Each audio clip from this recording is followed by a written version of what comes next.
250 kilometers from the Norwegian coast, dozens of huge rigs like this stand sentinel in the North Sea, tapping into the trillion-dollar business that is oil and gas. It has made Norway very, very rich and a top-ranking producer, but the picture is changing shape. You'd think with oil and gas prices the way they are, they'd be pumping the stuff out like no tomorrow. But the truth is, they can't. Production in these fields actually peaked back in 2004, 2005, and it's dwindling fast.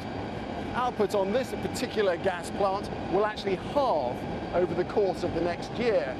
By 2015, the well will have run dry. Indeed, as it stands, the Norwegian continental shelf is producing about a third less oil than 7 years ago. But it's far from over. The bars and restaurants of coastal oil town Stavanger are packed full of industry workers as more emphasis is placed on gas production, more fields are explored and more wells scraped empty to keep output flowing. We have, of course, the high oil prices and the incentive to develop new fields, explore more, invest more, develop new technology that can keep the fields running. At the Norwegian Petroleum Directorate, geologists hunt new fields. Right now, seismic surveys are being carried out in the Barents Sea.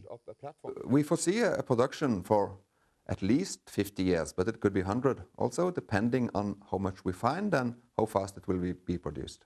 And based on our last estimate, about 25% of the total resources are yet undiscovered. And that's nothing but good news for those whose livelihood flows out of the seabed.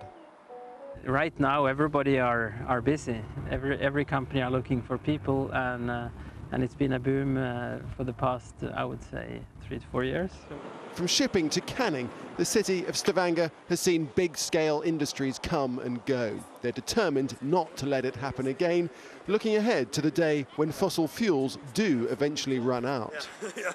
How do we use that technology? How do we use all that knowledge we have in this society to develop it further on?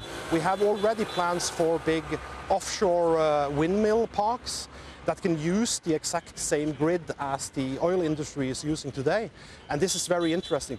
It seems Stavanger's next generation at least will not have to worry where their jobs are coming from.